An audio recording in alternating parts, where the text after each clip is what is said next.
Okay, good afternoon. Good afternoon, Good Doc. afternoon, Doctor. How are you?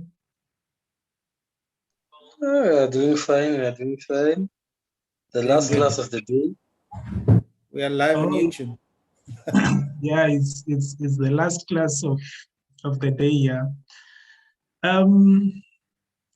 Okay, are you able to see my screen? Yes. Yes, we Okay. can. Okay, great.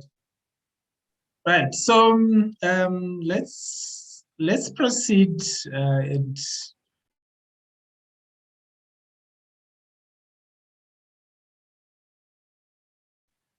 okay, honey. Let's You can't see proceed. the screen, Doctor. You can't. Yeah, no, which screen? Yes, Doctor. No, I cannot see we any screen. can. Then you guys' screens are wrong. I can.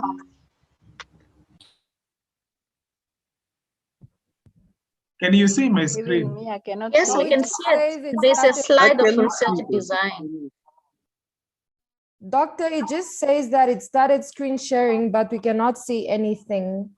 But from my side, I can see Yes. it. There's a slide of research design. We I can cannot also see it on my side. It I just can says also see this. started screen sharing.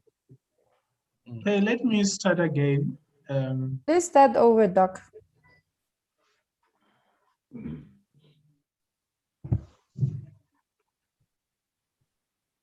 Yeah, now Yes. it's okay. Now we can see. Fine. Okay. All right. So Is there anything that you want to tell us regarding the assignment? no, why? Let me end it in. When can we have our marks? When I'm That's done all. marking, I think that's gonna take long to mark. yeah, it's gonna take long. I marked the 2 last night, but I'll be there. Okay, thank Yeah. you. All right. Okay, so good afternoon, everybody. Let me mute people here. So if everyone is muted, I hope you are fine. So we want to proceed talking about the design, because this is quite an important section in methodology, and if your design is wrong, then everything else is likely to be wrong. Your analysis is wrong. So we talked about the design being able to influence quite a number of stuff, including the methodology, including the what is it called? The method of analysis, the method of selecting participants, and all that. And that's the reason why you find a design being an overall strategy that you need to choose for your study, because it integrates quite a number of aspects about your study. And this should happen in a way that is logical, in a way that helps you to address the research problem. So it becomes your blueprint for data collection. It becomes your blueprint for measuring the data. It becomes your blueprint for analyzing the data. So we need to really get this right. And so, like I said, I think I decided to put some of these things in this kind of a format. So what happens is, if you want to pursue a quantitative research methodology, then what you might need to do is you need to think around what are the designs that works better for quantitative methodology.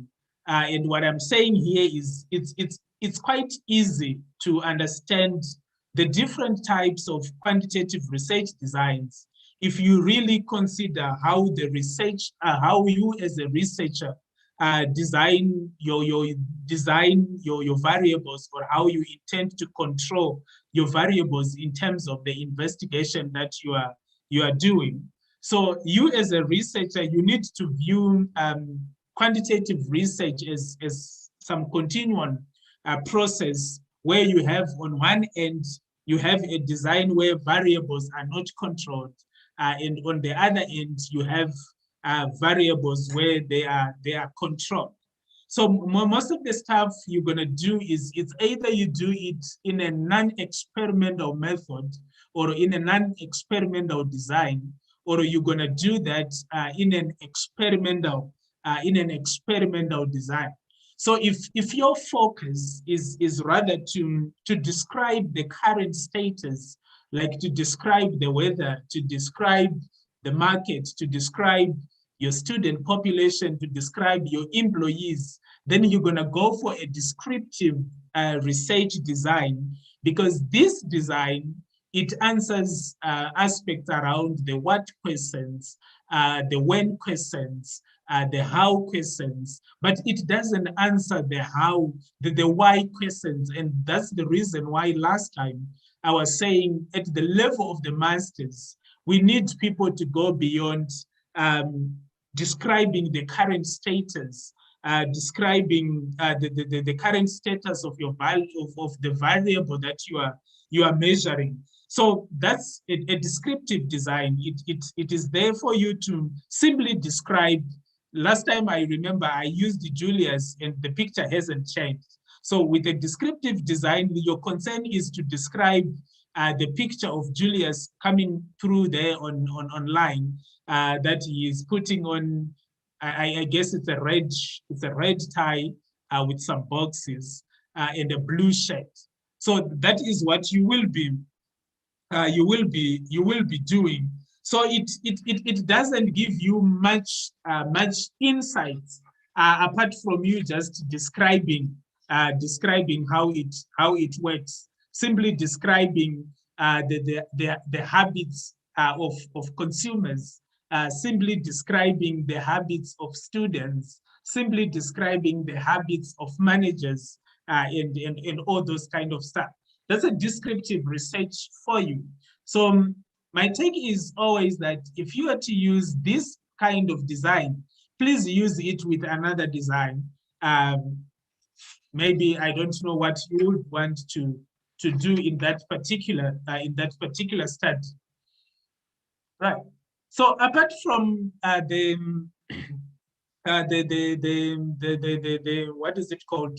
The descriptive design, you might consider to have other designs, and the choice of the designs, like I said, they generally depend on what is your issue with what you are researching. What is it that you want to research? What is it that you want to research? So sometimes you might be interested in doing a longitudinal study. And in a longitudinal study, we are saying this is a research design where you are concerned with analyzing repeated observations. You are concerned with analyzing repeated observations so you are analyzing repeated observations of the same variable over short or long periods of time. So it's more of an observational study where you need to do some analysis of your observations, but it should be the same observation over a repeated period of time, or over a short period of time, or over a long period of time. So you might want to observe certain things using the same variable over different periods of time. So that is what you're gonna do, and if that's your case, then you will be more interested in doing an observational study, although it can be randomized through some other aspects. So what could be an example for this? Maybe you may want to simply understand the behavior of MBA students, or every MBA cohort, like 2019 2020, which has been collected maybe over a period of time to just find out, do these people behave the same? So if that's your concern, then you're gonna do a longitudinal study for that. So in a longitudinal study, it's a fancy way of saying you are interested in looking at trends.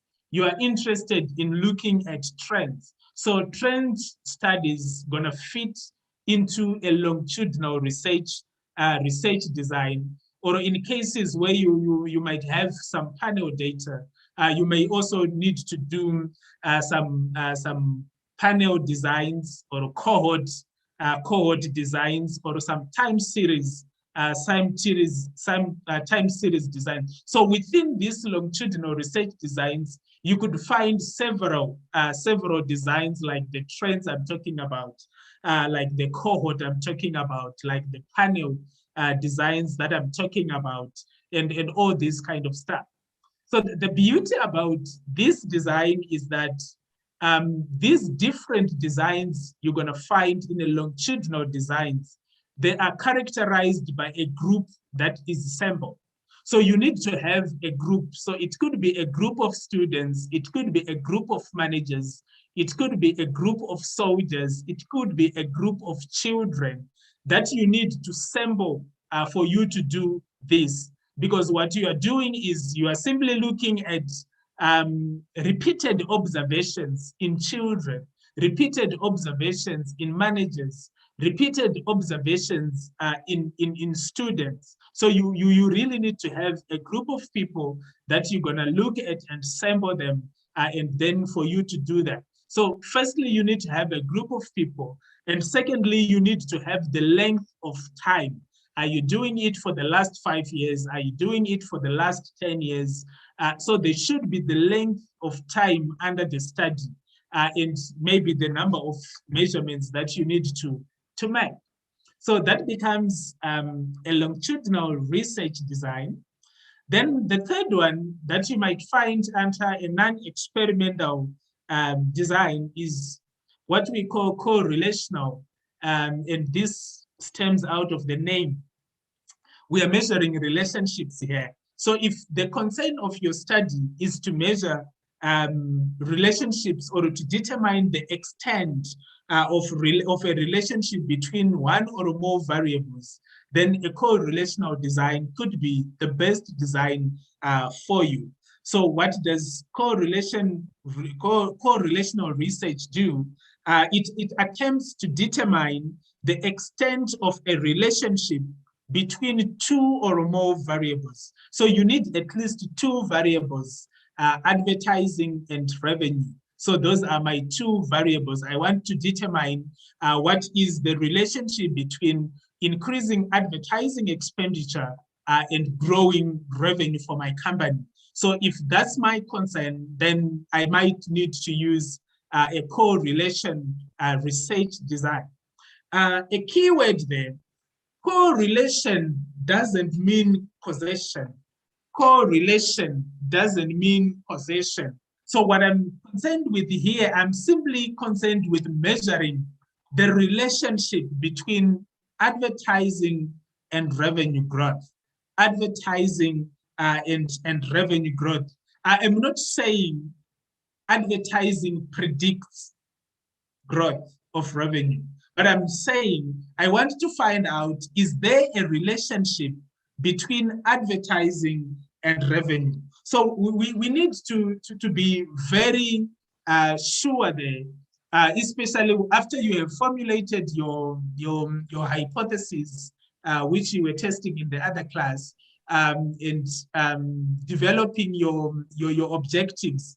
Make sure that your objectives, if you are to use a correlational research design, the objectives are all about testing the extent of relationship between one or two or more variables.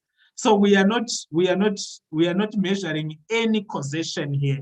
And you really need to interpret correlation results correctly. Don't interpret them as if they are causing another variable, as if X is causing Y to behave in a certain manner, as if market share is being predicted by advertising. So I'm throwing a word of caution there, that correlation is not equal to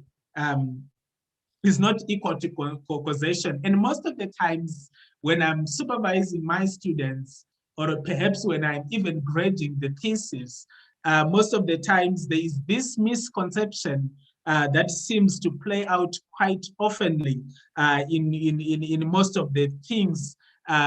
Perhaps I don't blame you. It's also what we listen to sometimes, that people would say. So take it there. Correlation doesn't mean causation. Correlation doesn't mean causation. It's not causing. It's not causing anything. So what you will be reporting in your findings is whether the relationship is very strong. So this relationship is measured between -1 and +1, -1 and +1. So if it's closer to -1, then it's a strong negative relationship. If it's closer to 0, either side, it could be a weak negative relationship or a weak positive relationship. If it's closer to 1, then it becomes a strong positive relationship. So what it means with a strong positive relationship, it means that as one variable increases, so does the other. And in a strong negative relationship, it means if let's say there is a strong negative relationship between X and Y. So if we increase X, then if we decrease X, then it means Y also decreases by the same magnitude. If it's a positive, strong positive, if we increase, let's say, advertising revenue, advertising expenditure, then it means revenue generated is also going to increase by the same measure. That is what we are looking at. So a correlational research design, we are simply looking at association between variables. It would be accurate to say that increased time studying is associated with a higher scores in test. I heard that somewhere today, that if you want to increase your score in any subject, then it means you need to increase the time you invest in studying. So when that is your concern, then it means you are your correlational research design is justified, is a correct design, and all those kind of stuff. So it's not correct. It's not correct to say, for instance, that studying for a longer period of time causes you to have an improved performance.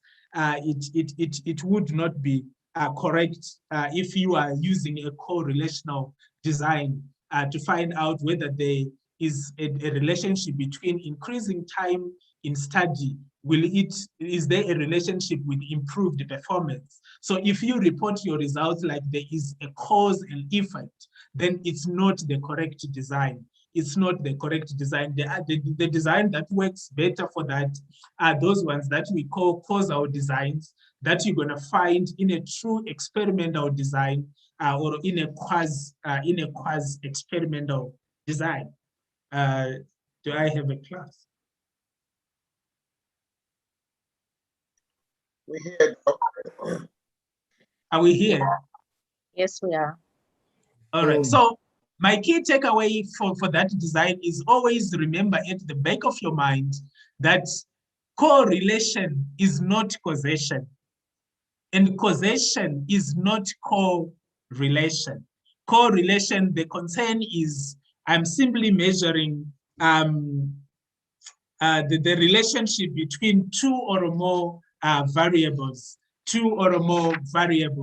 So sometimes when we go higher, with studies, it's also treated as a descriptive research, and all that. So if your concern is to measure the relationship between intelligence and self-esteem, marketing expenditure and revenue, diet and anxiety, running in the streets and losing weight, aptitude test and the time you put in preparation, then that could be the best design for you. Then these two, like I said, they are causal designs. They measure cause and effect.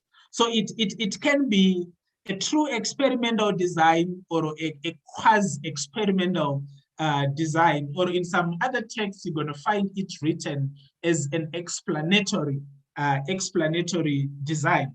So what is a causal design, whether it's comparative or quasi-experimental research, we are looking at a design that attempts to establish cause and effect relationships among variables. So if your concern is to find out whether an increase in marketing expenditure predicts growth in revenue, then the design that you need to use is a causal design, or you can use even a true experimental design, or you can even use a quasi-experimental design. So these types of designs are very similar to true experiments. So even a quasi-experimental is very similar to true experiments, but of course they have got some key differences. And when you are using a causal designs, or when you are looking at experimental designs, you need to identify very early on that you are sure you have got an independent variable, and you are sure you have got a dependent variable. So an independent variable needs to be identified, but you cannot manipulate, but not manipulated by you as a researcher. And the effects of the independent variable on the dependent variable are supposed to be measured. If your study revolves around those aspects, and then it means you automatically need to have a causal design, because you are worried about, you have an independent variable and you want to find out, let's say my independent variable is the amount of time I put in studying a course, and my dependent variable is my performance, right? So I need to if these are the concerns around the research that I'm doing, then it means I need to go for a causal research design. So in this experimental research, whether it's true experimental design or quasi-experimental design, with a true experimental design, you are using scientific methods to establish your cause-effect relationships among a group of variables that makes up your study. So the trueness of this experiment is often thought of as a lab. So you often think about maybe doing something in a lab environment, or in a controlled environment. So the lab is a setting, and it has nothing to do with many other aspects. So you are going to put things that you really need to find out there, and make it a controlled environment. So we rarely use this in social sciences. It's mostly used by people, perhaps there, but you can actually do much of these experiments in that regard.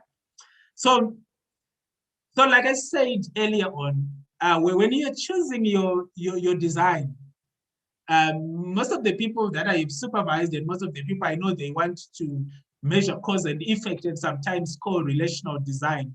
So if your study is more on the cause and effect, rather go for a causal design, or an explanatory design where you want to do that.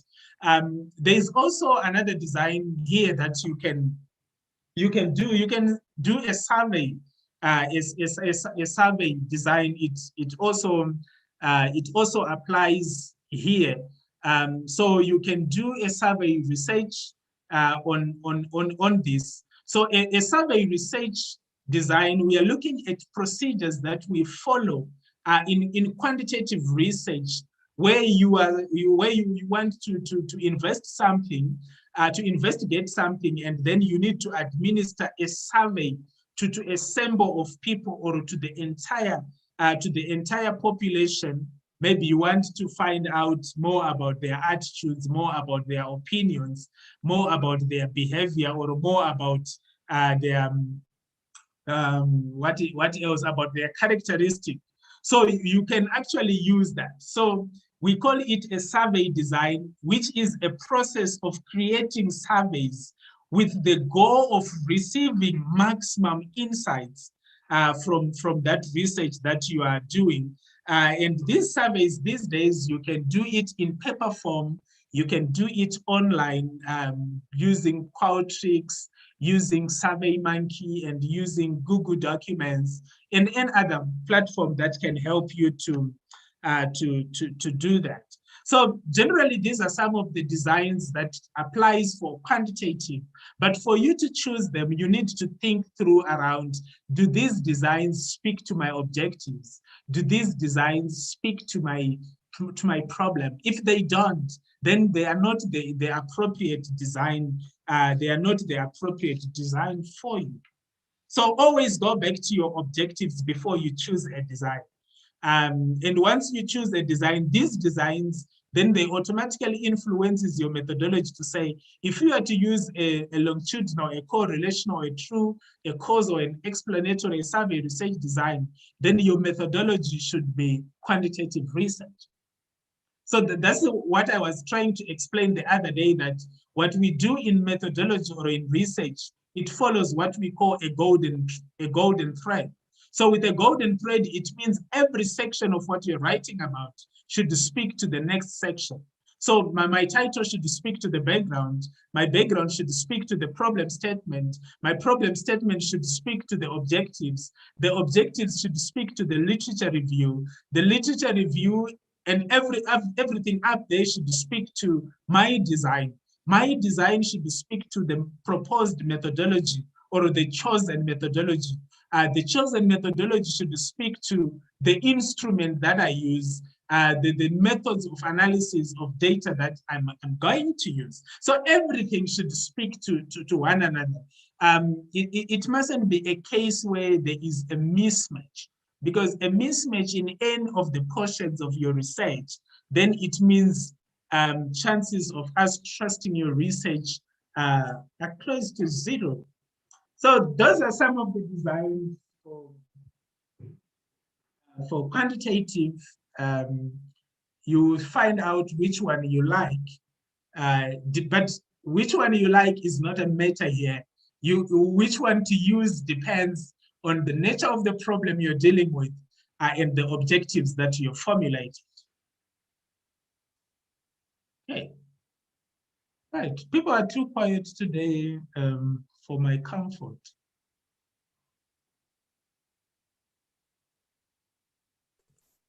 We are right here. We're right there. We're Okay. listening, Doc. Oh, okay, great. Yeah. Yes. Right. So in the case of qualitative research, these are some of the designs that you're going to use. And I'm going to throw a word of caution here. The majority of them, they are good. But then my point is, what I always say is, for the MBA, you are not here to really change the world. You are here to know how to do the research in partial fulfillment, and you get your degree and go back to work. Right. So if you look at grounded theory, ethnography, phenomenology there, these designs, they're gonna take years for you to finish.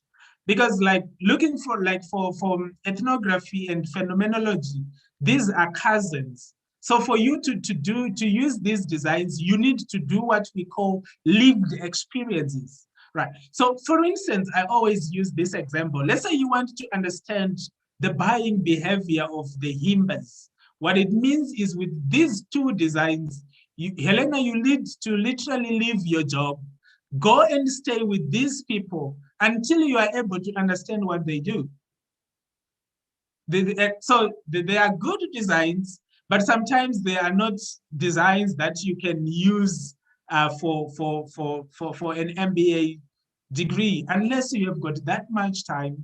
But if you are a working person, like most of you are, then these designs may not be the best, designs. So let me start with the case study, go through right around there. So with a case study, which is the most common one people doing the MBA here use to do their research.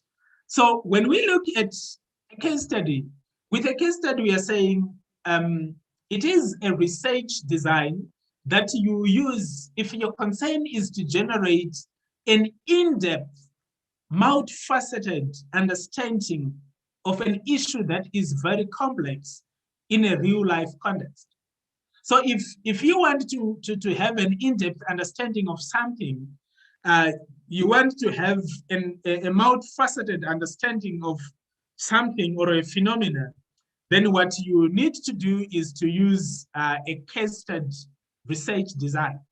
This design is actually an established design, and it has been used extensively across disciplines in business, in economics, wherever you can think of. We have used case studies in a variety of disciplines, especially in our field of social sciences. So if your concern is to have an in-depth understanding of an individual, then you study that person as an individual, or if it's an organization, then you use that as an organization. So it's a popular method in business, and your key concern is to focus on a phenomena within context of real life. Let's say you are concerned with investigating the reasons for global financial crisis of 2008, or the reasons why a certain group of people is corrupt. You really want to get to the bottom of it, then you're gonna use a case study research design. The second one, grounded theory, which I said it might not work for you at masters, but if you really have the time, it's a good design to use. So what happens with grounded theory is it's a methodology. It's a methodological design which is very systematic, and we use it largely in qualitative research. So this is what happens. With a grounded theory design, what it means is you need to do an extensive data collection. Then you need to analyze this data. Your key idea with this design is, at the end of the day, you need to develop a theory.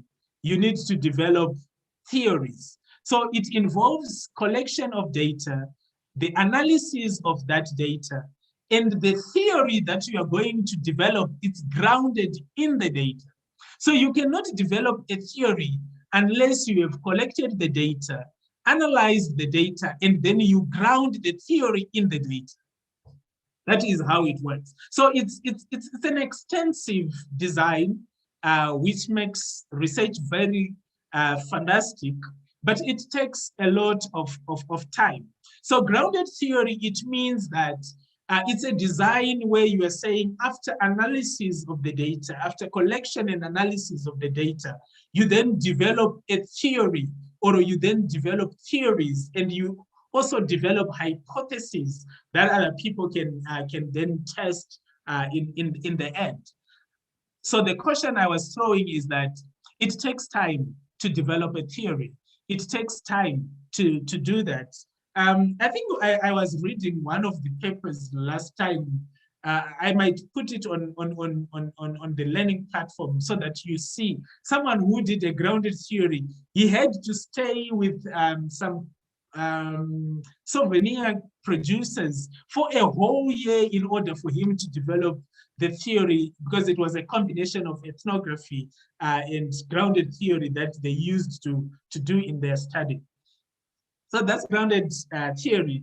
Narrative is another design which I really don't find useful in what we are doing as business people.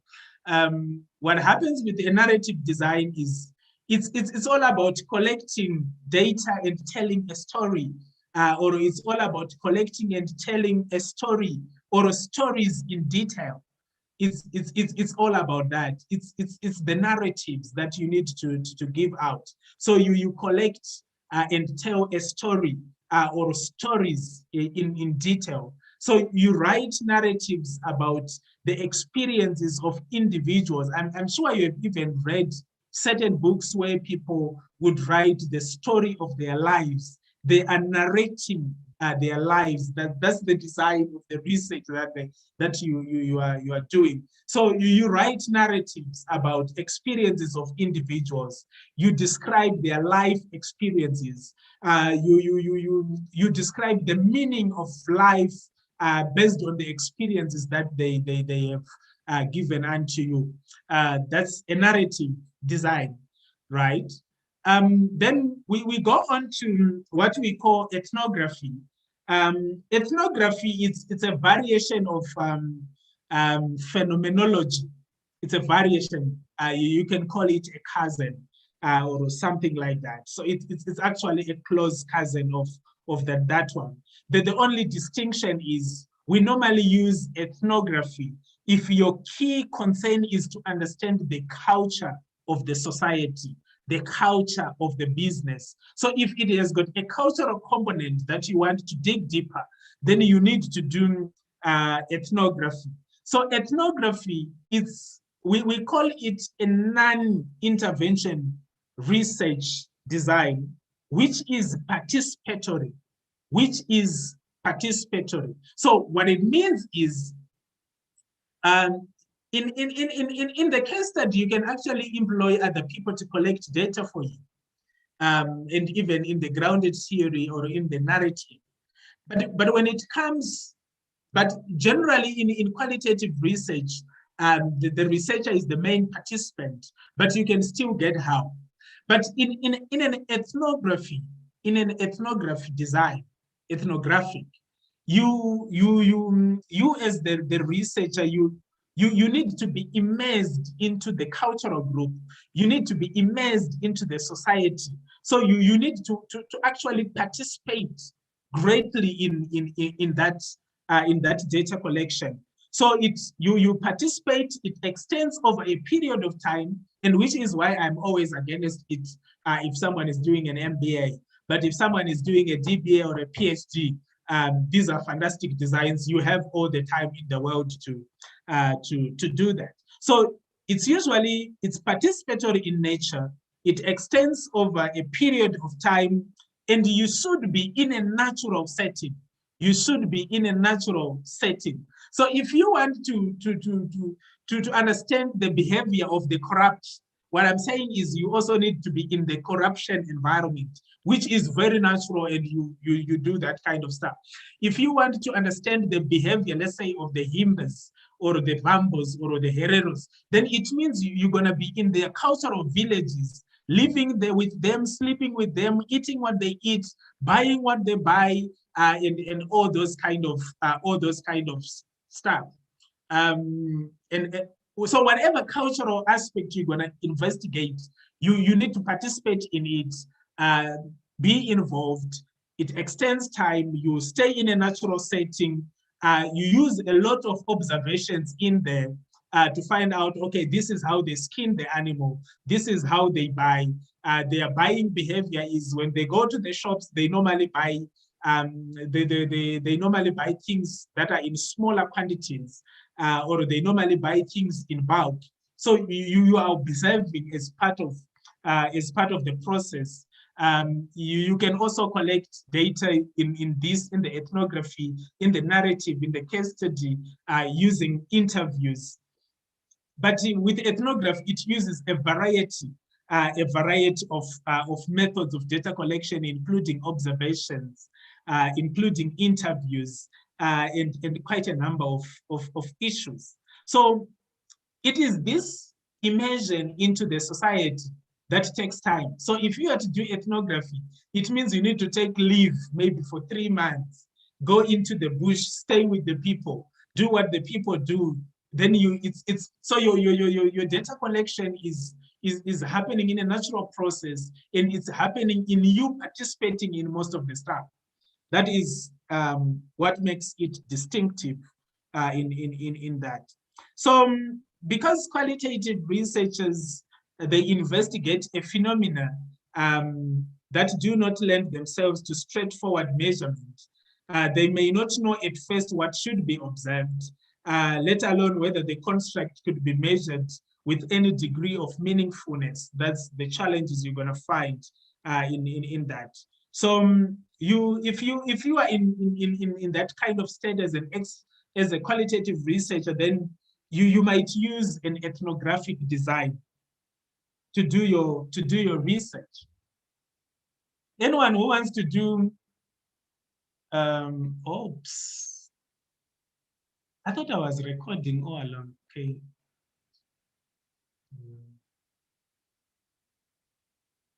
Okay, thanks for that. I thought I was recording. I could. Oh, Paulus wanted to experiment with the corrupt. Yeah, so if you can experiment with the corrupt, you also know the risks that are involved. You can be arrested in the process of you doing your research and all that kind of stuff. Yeah, so for me, I was just trying to put out things there. But you can still go live with certain managers, work with them, and try to understand how they do their work. Then when we come to phenomenology, it overlaps with ethnography, like what I said, or symbolic interactionism. That is what happens with them. So the idea of that phenomenology design is also about lived experience. The difference between it and ethnography is ethnography has got cultural aspects. That's the focus with that. So we will, if you want to identify or to have an understanding of lived experiences of the corrupt, like what Paulus is saying, or a certain group of students, or a certain group of managers, or a certain group of people, then you need to do phenomenology design in that. So if your interest is in how people experience certain stuff, how they experience your brand and any other thing, then you might need to do this. So what does it do? It describes, understands, and interprets meanings of experiences of human lives. That is what it does. So if your concern is to describe experiences of people, to understand experiences of people, let's say you really want to understand what it means to buy a product which is not fit for purpose. You might do that so that you can understand it. So we would want you to really pay for something that is not working, and then we see how you're going to react. And we try to get that. So if your study focuses on research questions such as, let's say, what is it like to experience COVID-19? What is it like to experience bad customer service? What is it like to experience whatever you are looking at? So if these are the kind of questions, objectives that you have, what is it like to experience?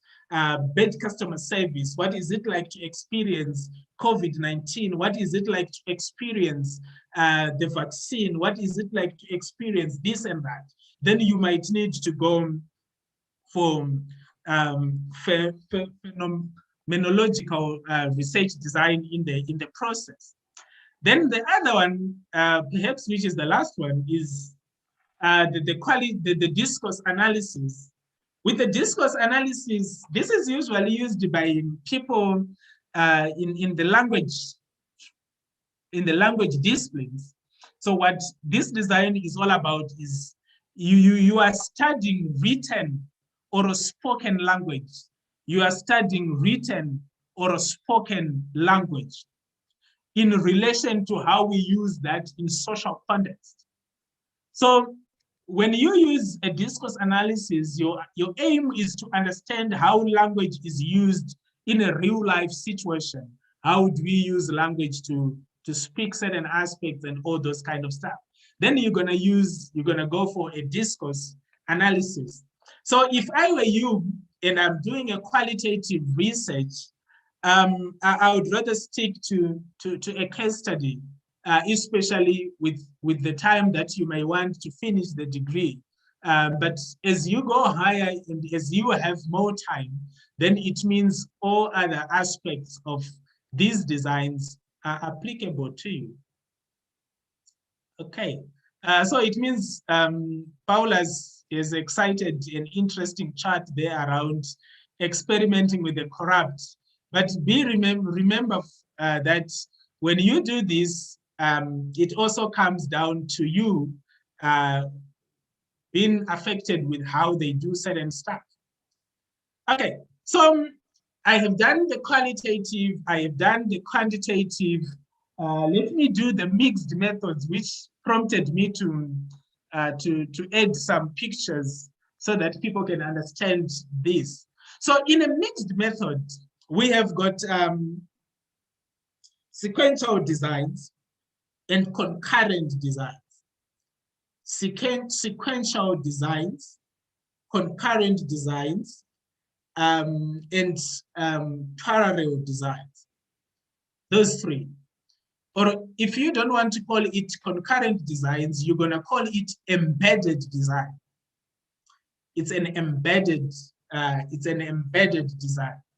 So this is what happens with these designs. So if you are to use a sequential design, we have got two types of these sequential designs. The first one is called exploratory sequential design. So when you are doing an exploratory sequential design, your idea is to collect qualitative data first, because it's exploratory. So if something is being exploratory, it means there is not so much research around that we can easily use for coming up with a quantitative instrument, for instance. So what it means is you start with an exploratory sequential design. It starts with you collecting data which is qualitative. So when you have collected that qualitative data, you analyze that data. And after analyzing that data, then you conduct a quantitative data collection. Then you interpret the results. So in an exploratory design, you need to always remember that if it's exploratory, you are collecting qualitative data first. If it's explanatory, you are collecting quantitative data first. Yes, iPhone.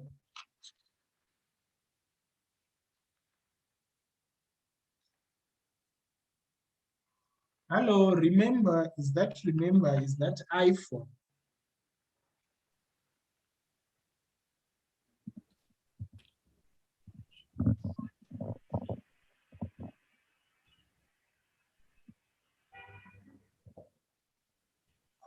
Remember, your hand is up. Doctor, Yes. while we are waiting for iPhone, can I ask a question? Yes, Tulonga, go ahead. The people that that documents, you know, this National Geographic, Yes. National on DSTV. Yeah. Which category would we put them in? What type of research is that? We put them in the, it's either in the ethnographic one or in the phenomenological one. Okay. Because it's lived experiences. Like for instance, if you see them hunting, they will be actually doing real hunting. I don't know how many of you watch Naked and Afraid. Yes. They will be really naked. And I think the other one that I watched, they were even here in Namibia. I don't know what part of Namibia were they, but they will be walking without shoes, and they will be literally hunting for food and all those kind of stuff. So those are designs where people are doing what we call lived experiences. So that they borders between the two that I have explained. Penta, Okay. yeah. Thank you, Doctor. Penta. Yes, Doc. Yes, go ahead. I think the first, I cannot see exploratory. I think they do the first two, they're just the same word. I think maybe you need to correct there. Yeah, I need to correct. Exploratory and exploratory, the bottom again. Yeah, so the other one should be the other one should be written explanatory, not exploratory. Yeah, you are correct. Yeah. So the second one there is explanatory, right? So in an exploratory design, you collect qualitative data first, then you collect quantitative data, and then you analyze the results. And most of the times when people do these designs, they usually collect qualitative data. Then whatever insights they get from qualitative data, they build, they use those insights to build a quantitative instrument, and then collect quantitative data, and then they are able to interpret their results. So the findings from one type of data are required to develop the second study. This is what happens in a sequential design. So I need the findings of qualitative data in order for me to develop an instrument for the quantitative data collection, and then I'll analyze the results. So the exploratory design, get it there, the findings of the qualitative data are required for you to develop the second study, which is quantitative in nature. Right. Then in terms of, thank you, Penda, for that. Should I raise your hand down? Maybe. Okay. So in the explanatory design, my apologies for typing the same stuff there. In an explanatory design, what happens in an explanatory design is there is need for one type of data to explain another, right? So what you do is you collect data here quantitatively. You analyze that data. Based on what you would have found, you might need to go and get because quantitative data, it gives you 1 + 1 is 2. How did we arrive at 2? If you want to get an in-depth understanding of that, then you need to sit down with people that developed mathematics and tell them, tell me why is 1 + 1 2, or why is 1 + 1 this? Then that gives you an understanding of that. So let's say you are doing a study, you do your quantitative data collection, you analyze the thing, then there are some results that are always fascinating, that may want you to go deeper and really generate insights from the respondents and try to find out what is it that they think about this.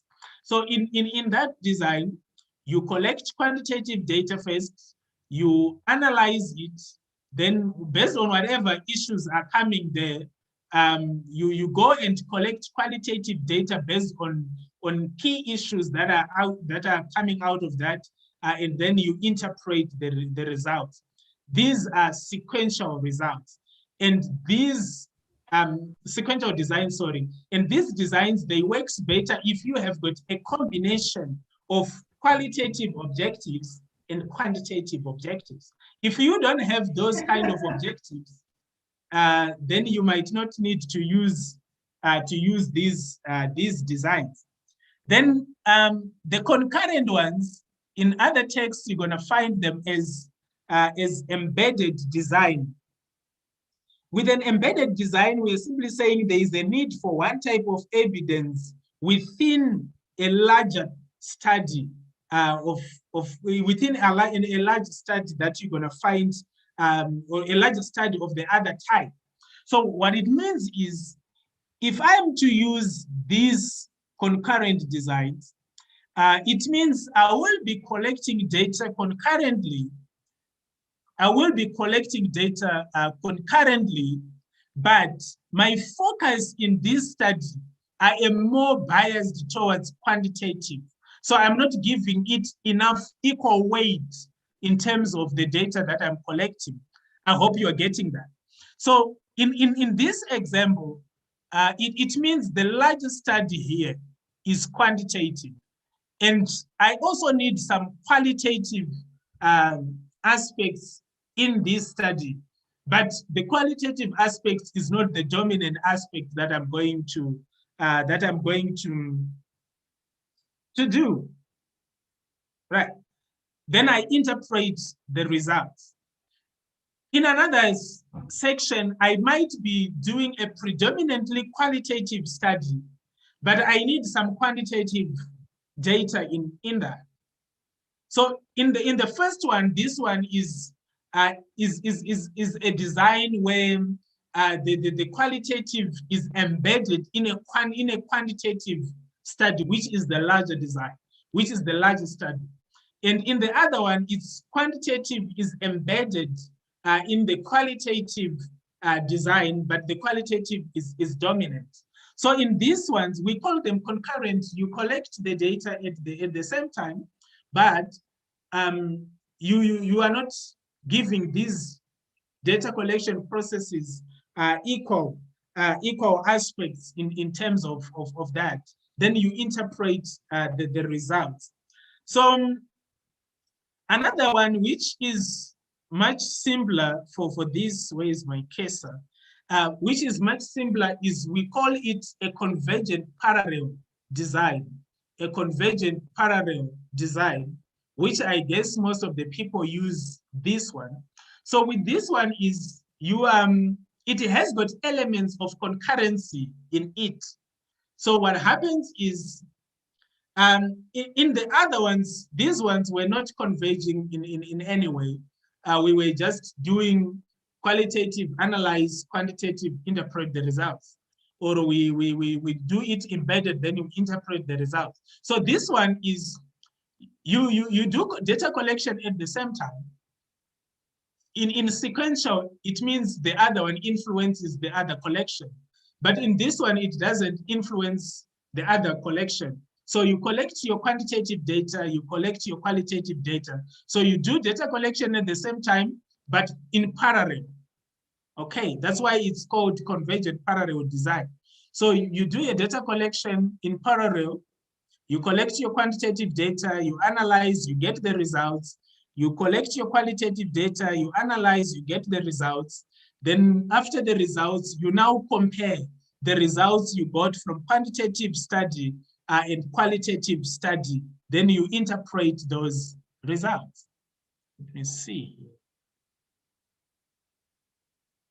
Do you interpret results together in the concurrent design? Yes, you do that. In the parallel design is you do like this. You collect the data, you analyze the data, you generate the results. You collect the data on the other one, you get the results. Then the key feature around the convergent parallel is you still need to compare results and findings from the quantitative study versus the qualitative. Is there any similarity? What you found in qualitative, did you also find the same insights in quantitative? If they are different, what was different between that? That is what you do. And then if they are similar, you need to interpret. To interpret results means you tell me what the results mean. What do they mean? Right? Presentation of results is easier. 40% of the people said that. Right, that's presentation. But tell me, what does that mean? That's interpretation.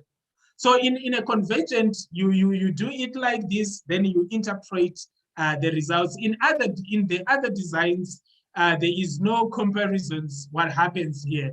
So what happens here is you're gonna collect your qualitative data, you analyze it, you collect your quantitative data, you analyze it, then you interpret these results, because what is happening is with this sequential, it means one study is leading to the other. So the interpretation of the results is largely based on the final one that you finish with. And the same happens with the explanatory one and all that. And with this one, you collect all your data concurrently, then you interpret the results. No comparisons takes place in this. So you don't compare and contrast only in this other design. That's where you do like that. Are we still here? Any questions? Yes, we Thank are you, still Doc. here, Doctor. Yes. Hello. Yes. I once heard of a step wage design. Come I'm again. not sure. Step wage. Step wedge. Yes. Okay, tell me more about it. It was a big research that was on starting ART early before. What was it? It was starting ART early before the CD4 is less than 1,000, something like that. Then there was a lot of activity there. There was data collected, qualitative data collected in the community. There was time motion component of the study. It was a big study. Okay. So they called it step wage. So I didn't understand it very well. I was only on the research assistant side, not on the more technical part of the study. Okay. So did it involve any scientific experiment? No, not. Instead, there were so many activities. There was quali, there was quanti, there was mathematical modeling. I'm not sure whether that can fit in the experiment. There was time motion. It was, it had so many elements in it. So in other words, in that design, you were able to collect observations for a baseline period, and then did you put these things into clusters for interventions? Yeah, that's why I'm like, I was still a novice in the research area. Oh, but I was interested in that design such that I haven't seen it much in most textbooks. That's why I'm like, let me get some clarity from the experts. I'm also learning about it, but then I'll check about it and then give you a proper feedback around that. But it sounds an interesting design. Okay, thank you. All right. So I'll check on that and then see. Yes, Julia, the slides are on Moodle. I cannot seem to have them. They are there.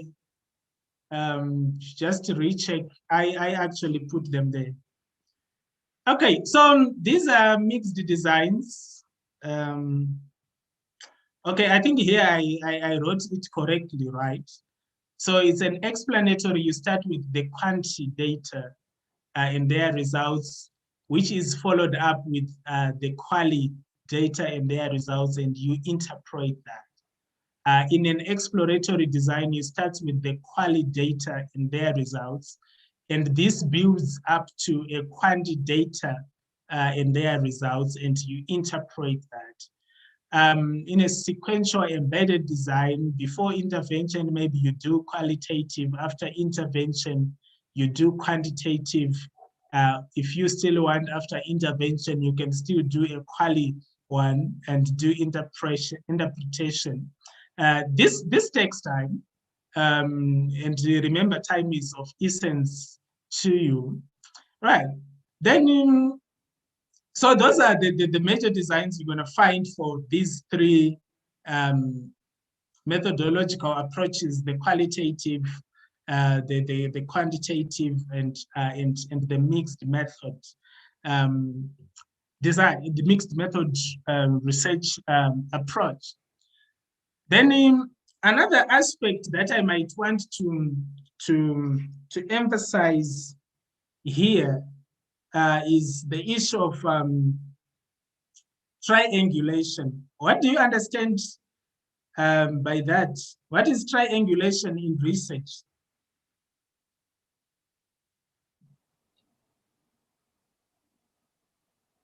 Is it a research that uses like 3 types of research? Okay, like what and what?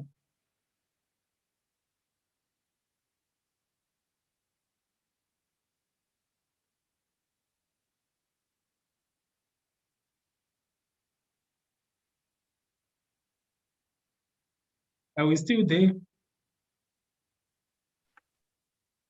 Yes, Doc. Yes. This is new to me.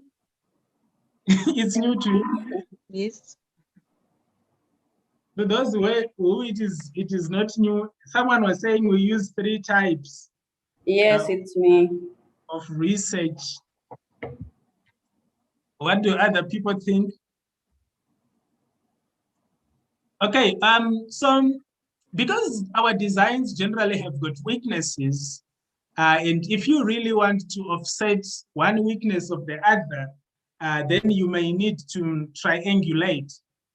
So with triangulation, we are saying it's an analysis technique that you use in circumstances where you are employing multi-method research designs. So you are using more than one research design to do your data collection and all that. And you may find out maybe even So from doctor, what, yes? Doctor, means that it can be more than 3? Yeah, it means it can be more than 3. The triangulation, if you use try to determine the number, it could be misleading. Mm-hmm. But what we are saying is we are using multiple aspects in our measuring of that. So many projects, they actually use more than one data collection method. So it leads to the development of different data sets. And these data sets may be collected from, let's say, a quantitative survey design or a participation observation, for example. But the results of these data sets are then going to be analyzed independently, but they also need to be compared with each other in some way. So when we talk about triangulation, we are talking about, it's a term that was borrowed from surveying, where it refers to the collection of different canvas bearings, which is usually 3, like I don't know who was talking about 3. So we borrowed this concept from surveying, where we are looking at the collection of different canvas bearings, and they are usually 3, which talks about triangulation, but they can also be more. So these canvas bearings, they normally use them to pinpoint a location on a map. So in research, there is no fixed number of data sets. So triangulation can actually mean more than 3 data sets that you might need to have, that you might need to compare and all those kind of all those kind of issues. So this triangulation is very important in research. It means you are simply using more than one method to collect data on the same topic. And when you do this, it assures you in terms of validity of the research, because you'd have used a variety of research methods to collect the data on the same topic. And with this, it gives you much more insights that you might not have if you have used just a single method of data collection. So there are usually many forms of triangulation. You can triangulate the data. We call it data triangulation. It means you as a researcher, you use a variety of data sources for your study. So you can still be doing qualitative research, but you use a variety of data sources. So it can be interviews with informants, certain documents and observations. That becomes data triangulation, right? That's another type. The second type could be method triangulation, where you are simply not using one design, but you are using two or more designs, and you are using two or more methods of data collection. So you may find out mixed method research. It has got some triangulation in the process, especially in terms of data collection, because you'll be able to collect qualitative and quantitative data together. So that becomes method triangulation. Method triangulation means you are in the position to collect data using multiple methods for the same project. So you will be in a position, let's say, to use questionnaires, to use interviews, to use interview guides in order for you to collect your data. So you can use interviews, observations, and many other aspects. Then we have got what we call investigator triangulation, as well as the theory triangulation. So with the investigator triangulation, we are looking at different interviewers. For instance, let's say we are doing a study together. Then it means instead of just one person doing the collection, we can have multiple investigators doing the collection for us. So generally, the way Julius would ask, we would be asking the same question, but maybe our follow-ups and how we are able to extract further data is different. And if we do that, then we're going to collect much more rich data in that. So if you are a researcher and you are interested in triangulation, you can use several different researchers or consult several different researchers, interviewers, observers to be able to observe for you so that they give you multiple perspectives. Generally, we see things differently and all those kind of stuff.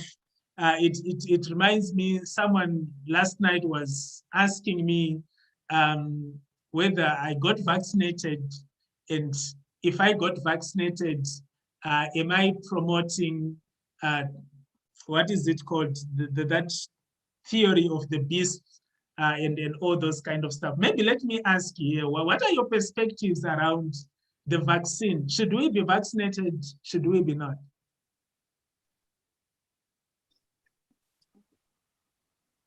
For me, no.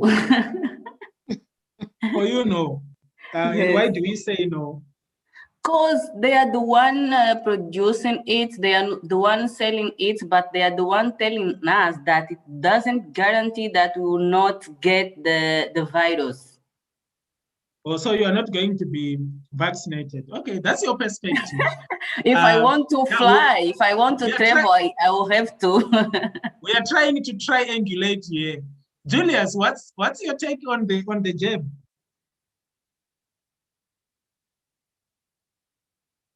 Julius is gone. Who is still around? What is your opinion around? I'm still here. I'm not. Why not be very biased? Because it's part of my job, so I'll just tell you what I'm promoting. It's better Okay. to get views from other people. Oh, okay. All right. Elena, you wanted to say something?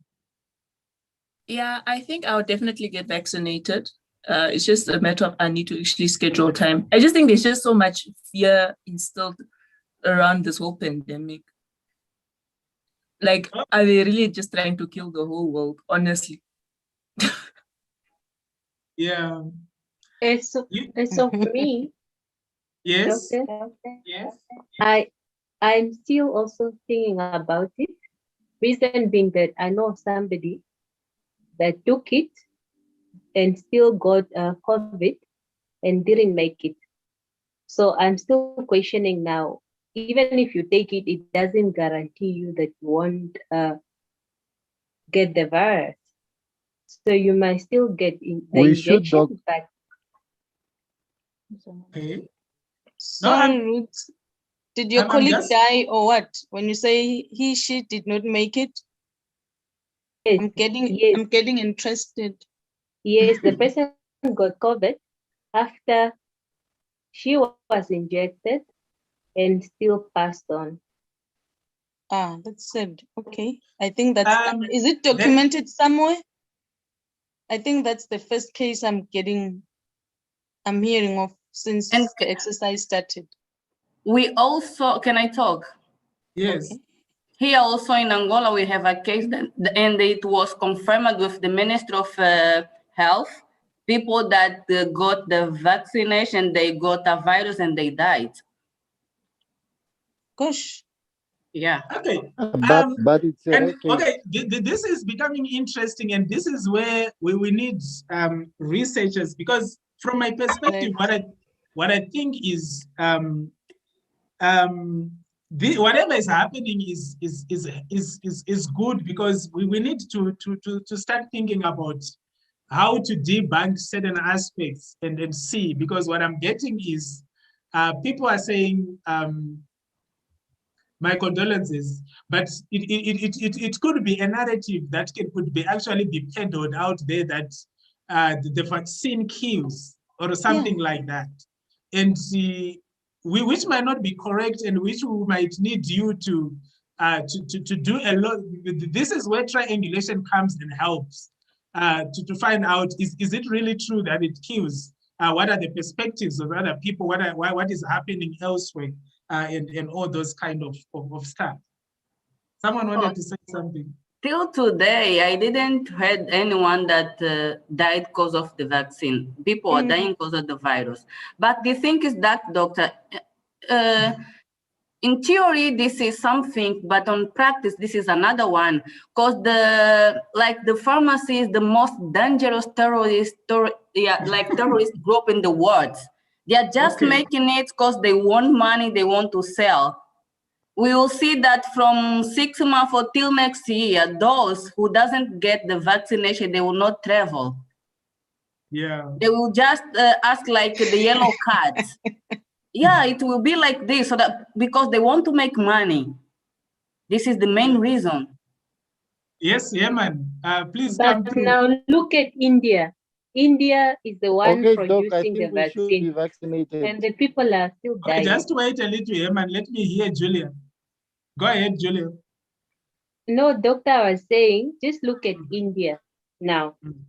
They have the vaccine, they are giving to the African countries, and their people are dying like nobody's business. So now my question is, are we saying that? I'm saying that, are we saying that they are just giving to us and their people are not taking? Or why are the people? What I would want you to debunk, Julia, is, do you have the evidence that maybe people who are dying in India, are they vaccinated or not? Exactly. Because we need to debunk those, because you see, my only problem is, this is what I always say, that most of the conspiracy theories that goes around in the world, it's because they are being peddled by less evidence, and they are being they thrive in a field we are not really in the know, and we're gonna brush everybody and say, okay, maybe what's going on in India at the moment is the vaccine is not useful. Perhaps those people, I'm still suspecting that those people are not vaccinated. Herman, please come through. But the question, doctor, is why, if they are the producer, why are they not taking it? But I still have people in this class who don't want to be vaccinated. How different are you from those people? Okay, I'm sorry, may I just chip in? Good people, we also had the same concerns, especially us in Eswatini, where there is recipients of 20,000 doses from India. But when we dig deeper to understand why they so, okay, we're still working on it actually.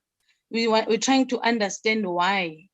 But looking at their population, if they're still observing the COVID-19 regulations, if they are all vaccinated, that's what we still, those are factors. Yeah. On the other hand, the vaccine only protects you from getting a severe disease versus not you getting infected. So if the outcome would be fatal, if you are not vaccinated, then when you are vaccinated, it will be less severe. So there won't be any mortality. Even if there is morbidity, it will be less severe. I'm biased anyway. This is my day-to-day work. All right, Sikona, thank you. Let me give Yemani. Yemani has been waiting to say for something for a long time. Yemani. Doc, I think evidence is there that when it comes to us Africans and vaccines, we trust mostly on what the Bible says and not what science says. But over a period of time, science have proven that I think vaccines do work. Of course, I do agree with my colleague that says that you getting vaccinated doesn't mean that you won't get COVID, but it applies, it gives you that third line so that you get, perhaps your kidneys will still have power to function. So it just helps you to handle the virus should you get. And of course, vaccines are a lot now. If you are going to get a Herman's vaccine that you are not aware of what happened when others got it, of course you will become a guinea pig. But if you get Dr. Weyer's vaccine that is quantified, and there are numbers that 87% of it has worked in this country and that, I mean, then you will be fine. For example, myself here in Namibia, I want to get AstraZeneca. Why? It has been proven in Europe. Europe, if you want to go to Europe, you must take it.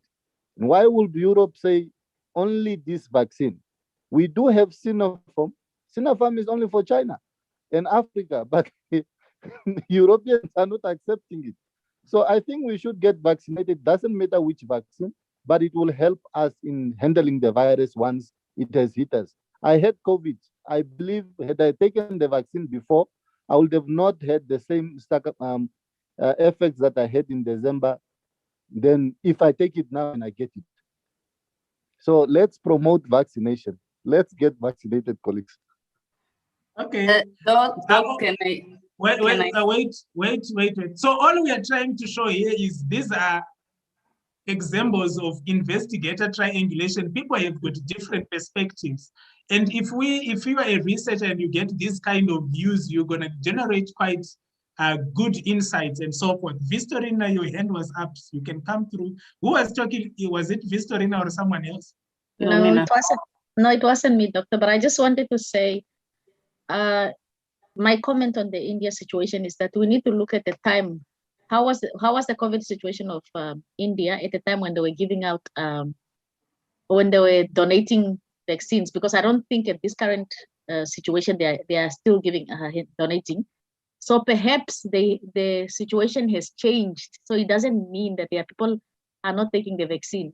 What I'm saying is just that, like in Namibia, for example, now if Namibia was one of the producers of the vaccine, given our situation, because it's not so bad, we could possibly donate to some other countries that we felt that they were needed. But then again, in 3 months' time, things might turn around, and then people will be saying, okay, but why were they giving vaccines now if they are dying?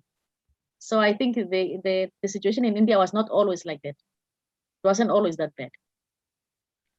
Yeah. So I think it's an interesting. So this is how, because if you, what I'm trying to promote here is if we become keen researchers, we will not be just taking everything that is said and then we say this is that and this is that. So yeah, it's those perspectives. I was even talking to someone at some point that look at how President Donald Trump then and his followers were never convinced that by whatever amount of evidence, think around what happened in the past, like when Hitler was the chancellor for Germany. He convinced everyone that their problems were Jewish and all those kind of stuff. So anyway, let's see what happens. Julius. Okay, but Doctor, before we go, what is your final view as a researcher in terms of the vaccine? Will you take it? Doctor? No, me, I was vaccinated. I'm getting my second jab in June. So I took my first one. I actually took it perhaps when it was very early. Yeah, so I have it. But what I'm saying is I'm actually a balanced researcher, and I understand the fears of Africans. Surely we are not naive to remember the Task G project as we try to deal with our mistrust of these vaccines as Black people. It's interesting how people perhaps might forget that, or perhaps we have never heard about that. Then there is the Trovani, then there is the thalidomide, then there is the Kenyan sterilized women. For me, as a researcher, I'm always up for encouraging an open, tough, and honest conversation. So when I see people who are skepticism, I always try to find out what is driving their skepticism. It's always good to do that as a researcher, so that you don't just dismiss people, and we don't need to heckle people when they think differently from what we are looking at. And like I said, usually conspiracies, they thrive because there is a gap in knowledge. And if we all take our part, like what Tikona is doing and other people in the medical field, to try and debunk certain stuff, then I think it becomes good. I always like it when people are questioning things from well-meaning and informed positions than just peddling conspiracy. Doctor, Julius. can I ask you a question? Okay, let me give Julius. Let me give Julius, and I'll come to you, Philomena. Okay. Julius. Doctor, from my side, from a layman perspective, I believe that this coronavirus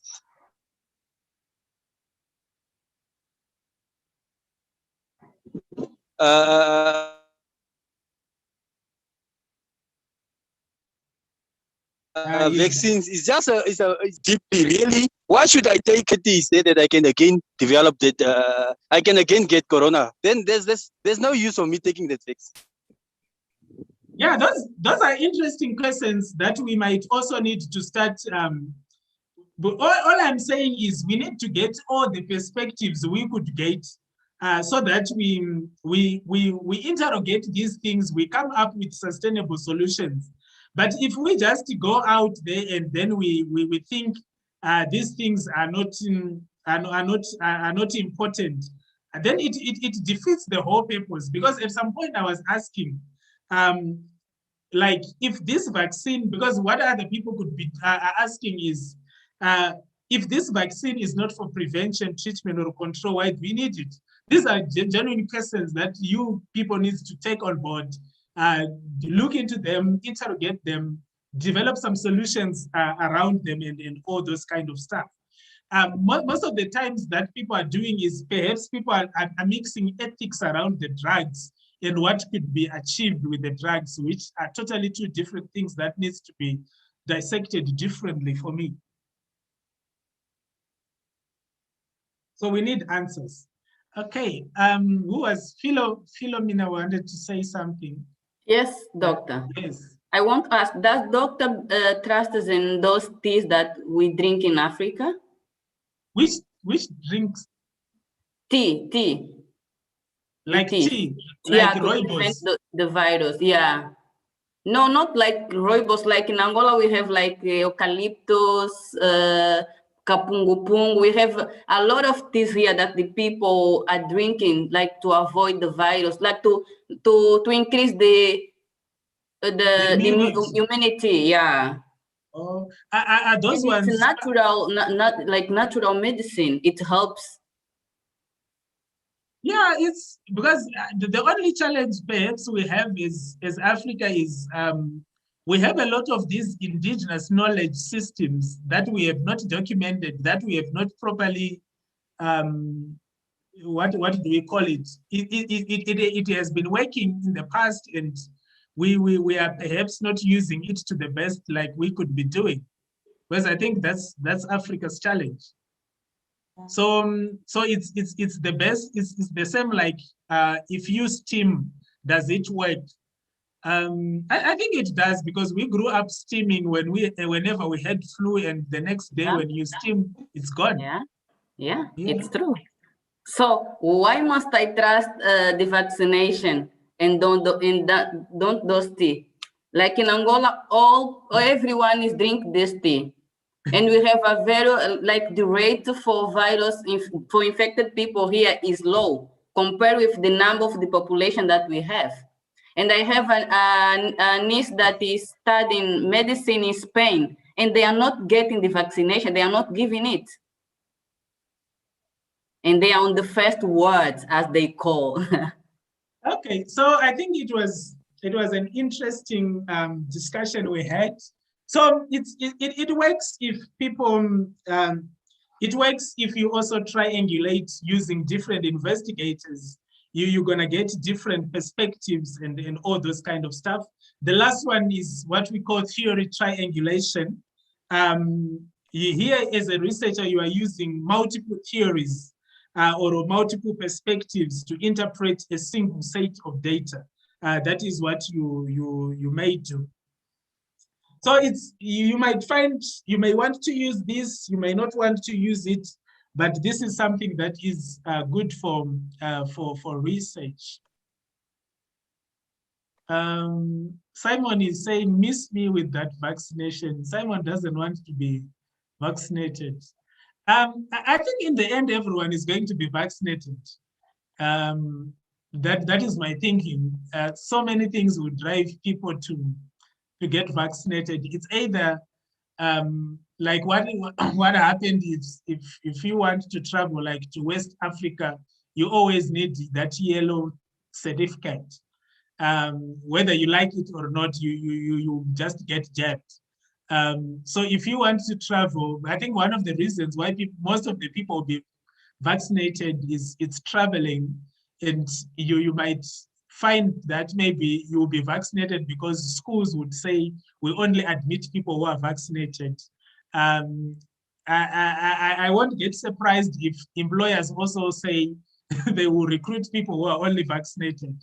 So in one way or the other, vaccination is going to happen and all those kind of stuff. It is going to be mandatory in some of these sectors soon. Now you are still being given a choice to choose. But anyway, it's me thinking, I might be wrong, but I foresee a situation where so many organizations will make it mandatory. There's a likelihood, yes. Come again? There's a likelihood. Yeah, there is. Maybe even around 90% or 95%. Doc, have you been vaccinated? Yes, I have been vaccinated. Oh. Yes. Okay. Are you going to be vaccinated? Not at the moment. Okay. Yeah. All right. So so those were design issues. And like I said, your design, maybe in a few more minutes, maybe we can just end here. since it has been a long day. Are there any questions? And tomorrow we start. No questions, though, bro. We can go. Yeah, I think it's true. Let's end here. Then tomorrow when we meet, we start talking about Dr. methodology and the orders. Yes. I have a question on assignment 2. I think it says it's open for submission from tomorrow, the 9th, but it's due on the 22nd. Or am I? So, and then we need to present. When are we doing the presentations? Come again on your question. Assignment 2. I think it Assignment says